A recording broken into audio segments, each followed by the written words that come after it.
You ask Tiger to solve. This deals with linear equations with one unknown. The final result is w equals -79. Let's solve it step by step. Swap sides. Group all constants on the right side of the equation. Subtract 78 from both sides. Group like terms. Simplify the arithmetic.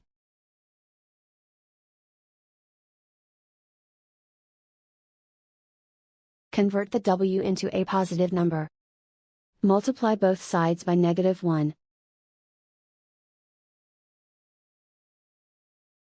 Remove the ones. Simplify the arithmetic. And so the final result is w equals -79.